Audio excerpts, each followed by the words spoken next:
All right now guys, so we're gonna do another cooking project today.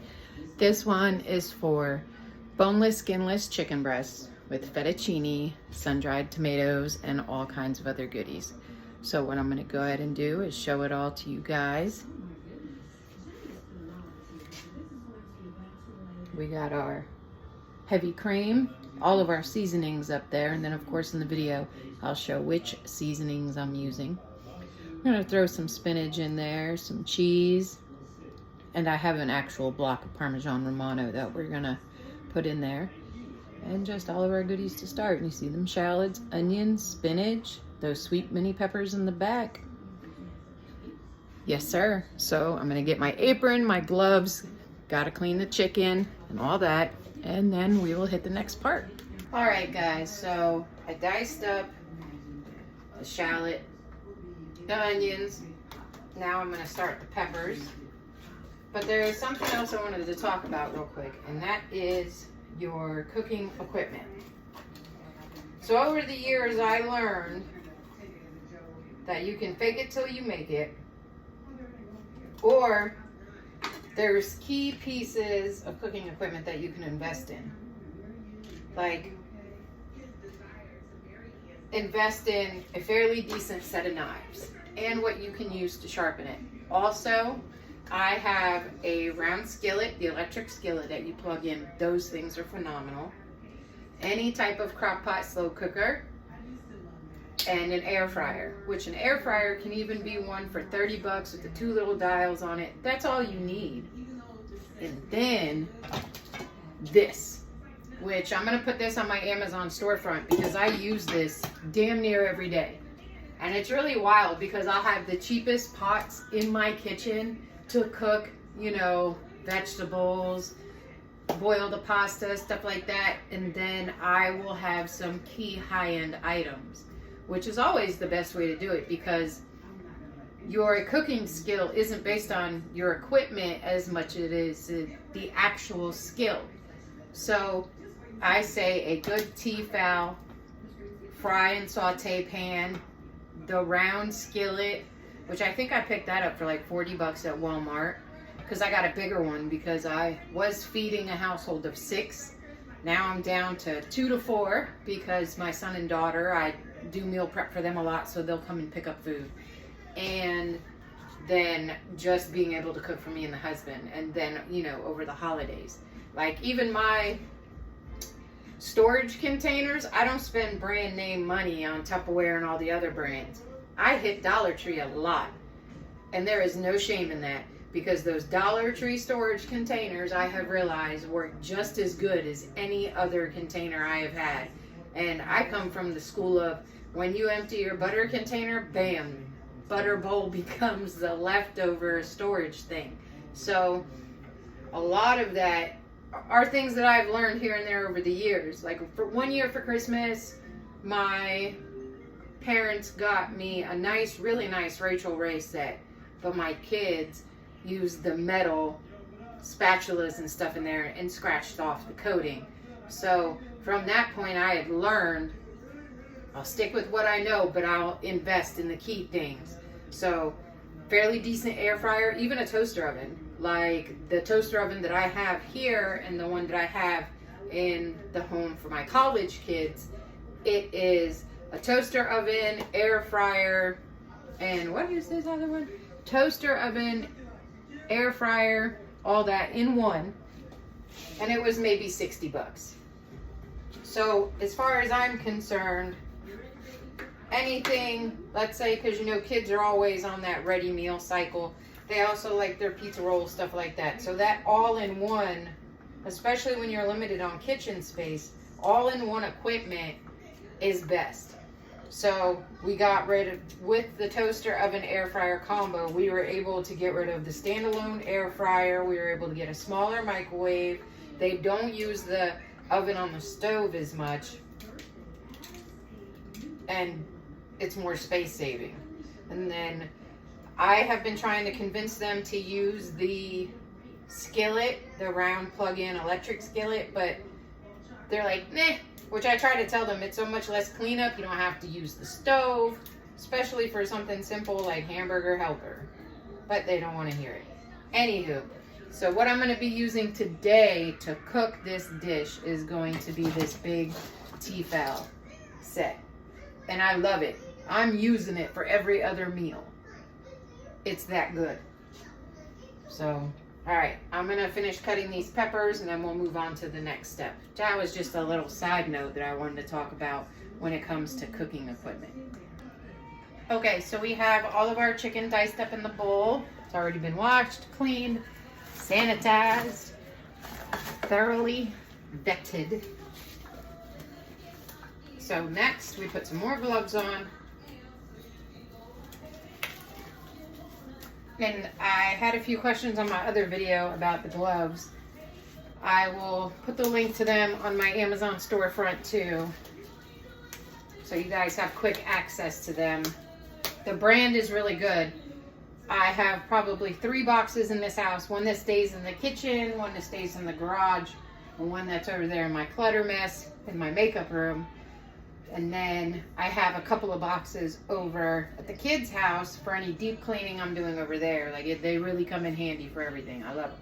All right, so, oh yeah, like my repurposing of my old Olive Garden apron from when I worked there many moons ago. Got to repurpose everything. Like, being a single mom with kids, I've always been on a budget and always been in struggle mode, even with all my side hustles and everything. Like, I have learned to repurpose everything down to an old uniform for a place I don't work at anymore. And it's got pockets, man, which is like the coolest thing for me. So anyway, got our garlic powder.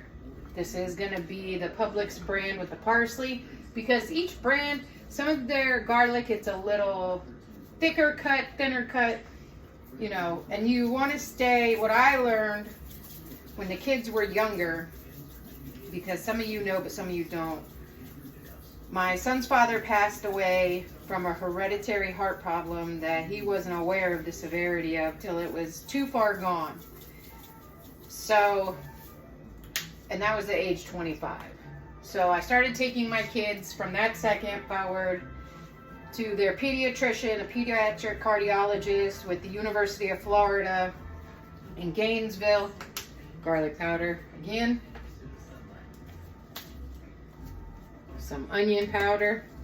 So I learned from the team of doctors that handled their care through childhood and into adulthood, stay away from anything that is salt based. So if you're going to use seasonings, use the Mrs. Dash, use powders instead of salt. You know, there's another brand, crap, I can't think of the name of it. They sell it at Sam's Club. It's really good. All right, and then we got seasoned pepper.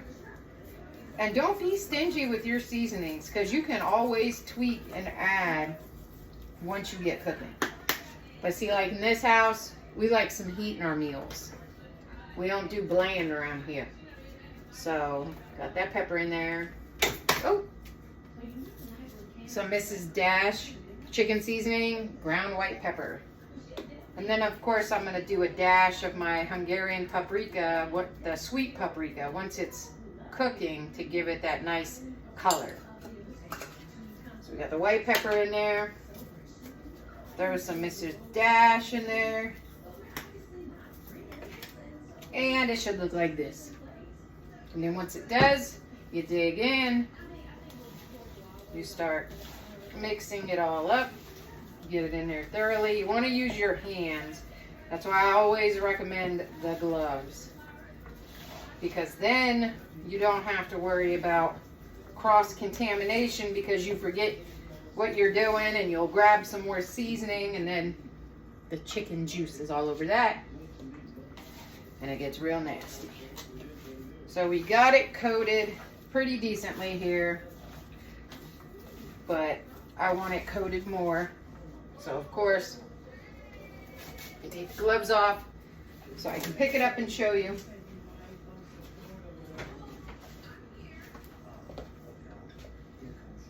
So we're gonna add the same seasonings all over again, but in a little bit smaller amounts, because we want everything to be not like fully coated in it, but a nice good to where you can tell there'll be seasoning in every bite.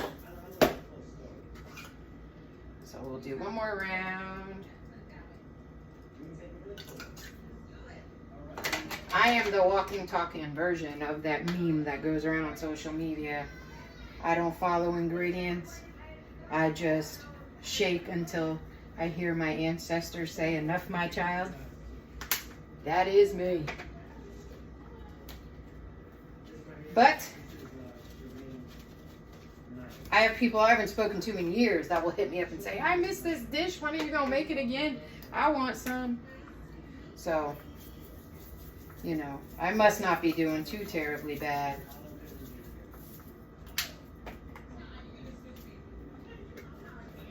A seasoned pepper. And one more round of the Mrs. Dash. And we'll do one more mix of all of that. And if you haven't seen yet, come here. I'll take you with me and show you my wall of everyday seasonings. But this cabinet right here also has a buttload of seasonings, but that's more holiday stuff.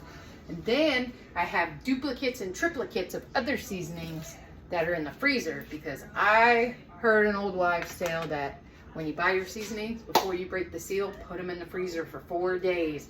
That'll keep them fresher longer when you do open them, especially if you live in humid climates. It can make your seasonings go bad much, much faster. So I'm going to go ahead and do the next mix of this, and then we will be back to the next step. Now remember, when you get to this step, you should already have all your peppers cut, shallots and onions all cut, ready to go. Your chicken well coated. I will be back.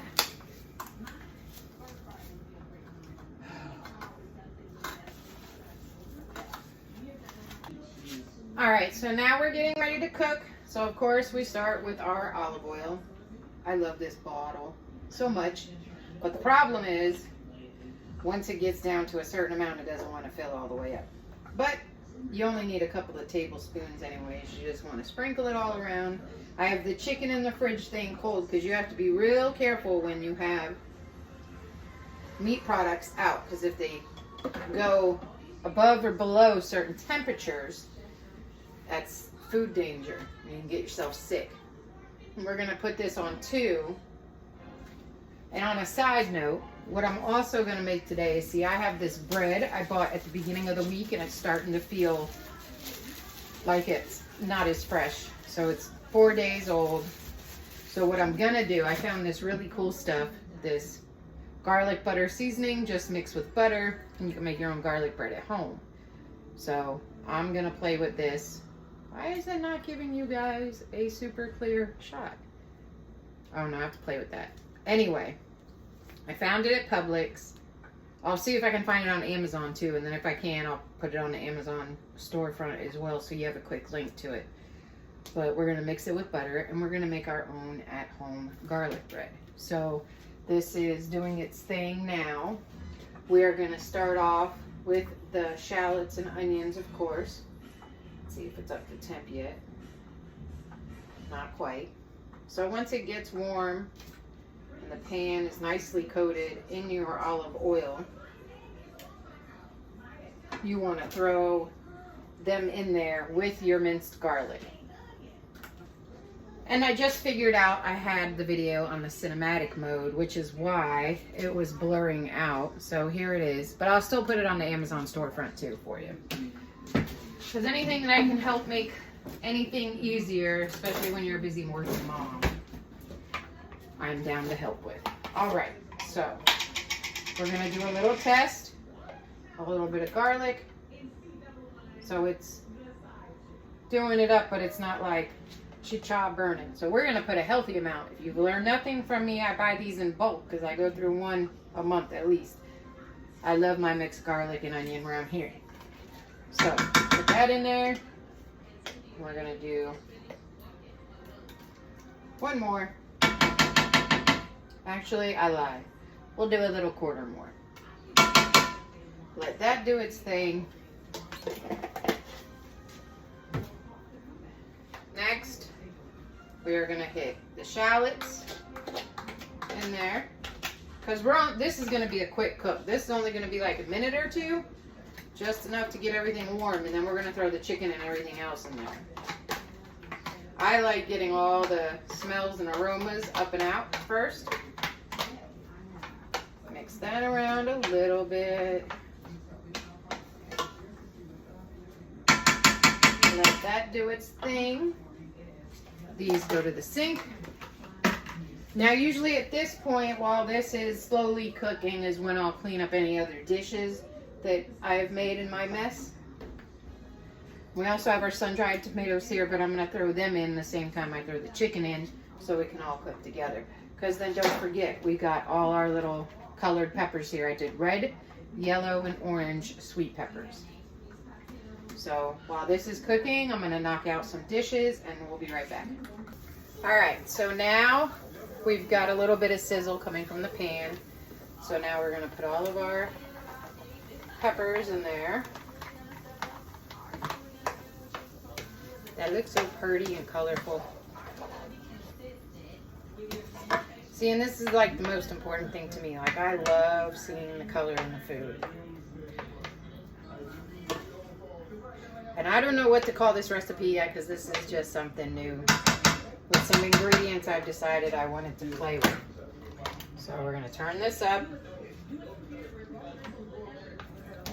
And now we're going to put our chicken in and let it all cook together.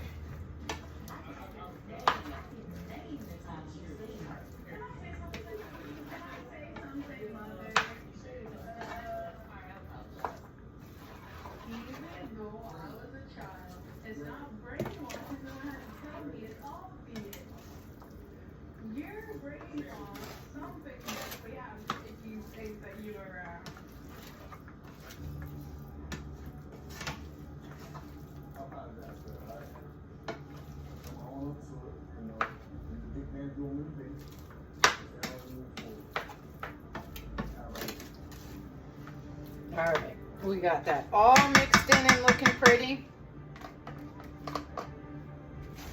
So we're going to turn the heat up a little. Rinse this out.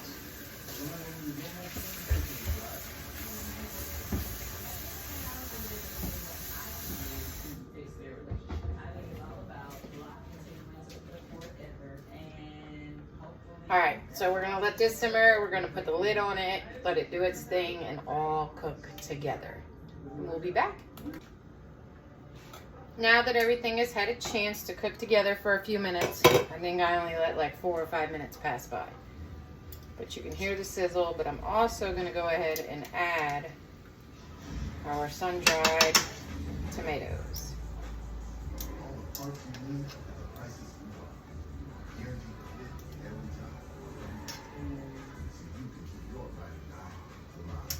You don't have to do a lot. As you can see, I only used like a quarter. You want to pour some juice in there, of course, which is what I think I'll do now. Not a lot, just a little once around. That's all you need. Put this away. We will let this cook and brown for a few minutes. Well, not brown, because when it's chicken it doesn't brown, but you know what I mean. Mix it around. Let it cook by itself, because remember we have the olive oil in the bottom of the pan and all the seasonings in there. So we'll let this do its thing. And then we'll add chicken broth and all that other stuff. So I shall return. All right. Everything's cooking and pretty.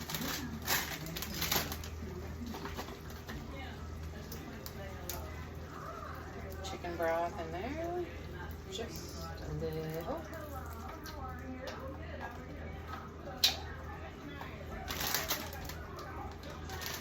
And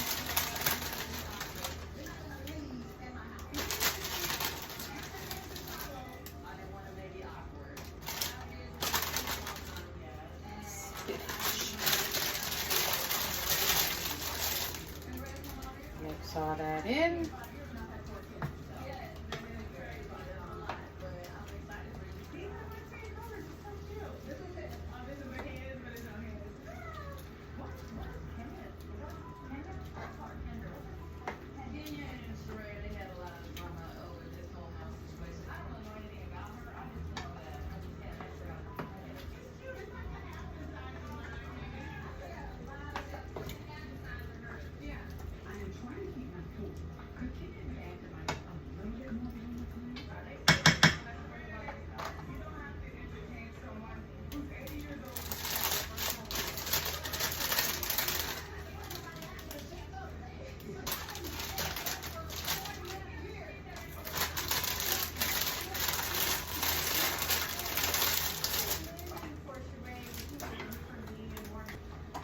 Okay, so we got the spinach added in. Everything's on a simmer. It's looking pretty good and colorful, which is what we want. Also went ahead and used the garlic butter seasoning in a bowl with some butter. Mixed it up. Did our garlic bread. I did both sides. So we're just waiting for the oven to preheat. Got the water boiling for the fettuccine pasta. After this cooks a little bit more, we're going to add a little bit of heavy whipping cream and then our cheese. I will be back. Now this is the cheese that I always use, even down to the grated cheese that stays on our table, because this has none of the cellulose powder in it. Yes, it clumps, but I would rather deal with a clumping issue than putting something that's not all that good. So anytime that I can make a little bit healthier version of something, I do. And this brand right here is pretty good. They have the cheese that looks like this that we're going to sprinkle in. And then they also have the powdered one that you can use with your spaghetti sauce, things like that. So this is cooked pretty good. I'm going to add just a little bit more broth to it. Let it cook down some more. Then we will add our heavy whipping cream and put it on high.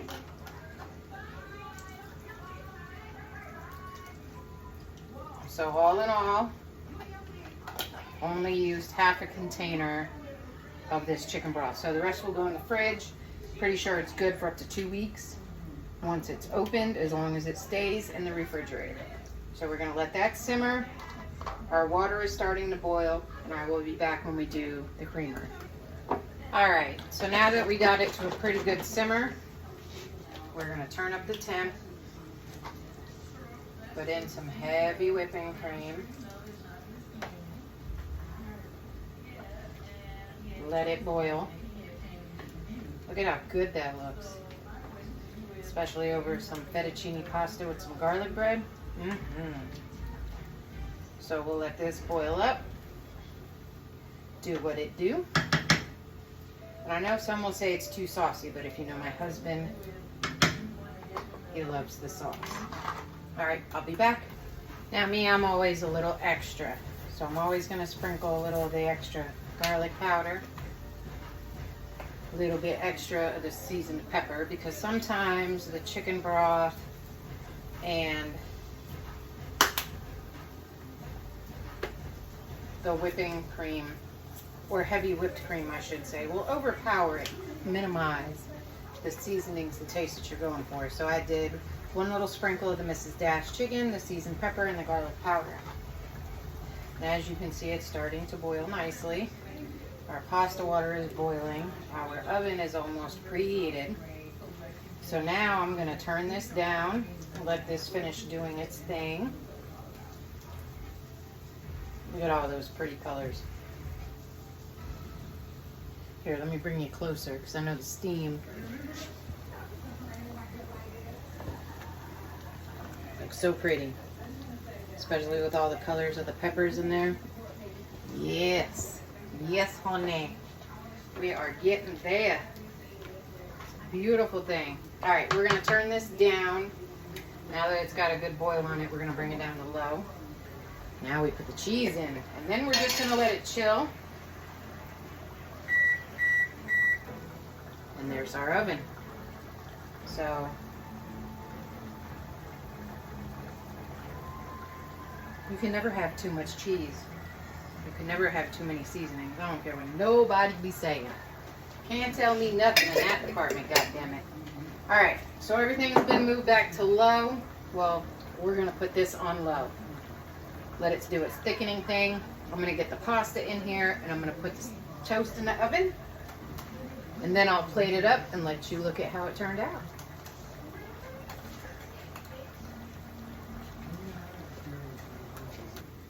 Okay, so we're gonna go ahead and put our pasta in, but I gotta tell you, I wanna try the sauce. So we will try a little bit of it right now. Ooh, okay. Ooh, that tastes so creamy, but you can still taste the peppers and the sun-dried tomatoes. It's got a little spice to it too. Oh, it's gonna be good. So we're gonna go ahead and cover this. We're gonna add our pasta and throw our garlic bread in the oven. We're gonna start it at 6 minutes, our timer. And put the bread in. Because we're doing a different kind of bread and we used our homemade garlic butter, we want to keep an eye on it every few minutes, because you can go from toasted homemade garlic bread to burnt Cajun bricks within a few seconds.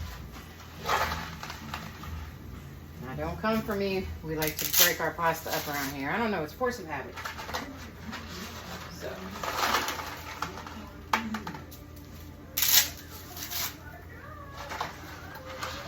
And what's good about this meal is if you're feeding 5 or 6 people, it's a nice meal for the night.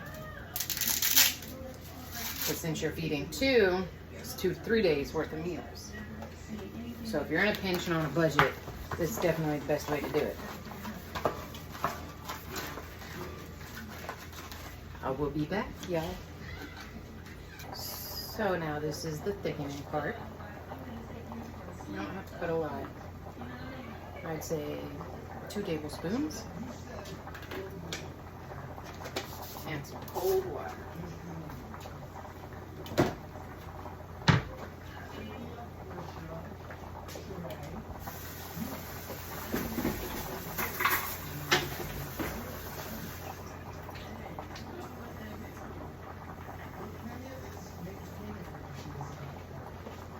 All right. Get it mixed real good into like a slush, because this is what is going to thicken the sauce in our dish.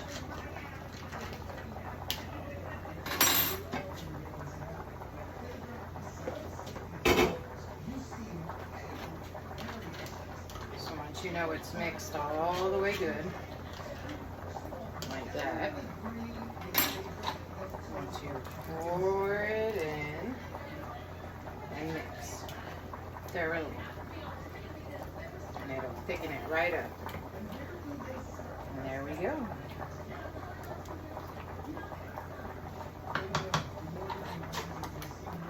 Garlic bread is done. I'm gonna pull that out. Now, rye bread, garlic bread does not darken like regular garlic bread. So this is what you want, just that light brownness on it.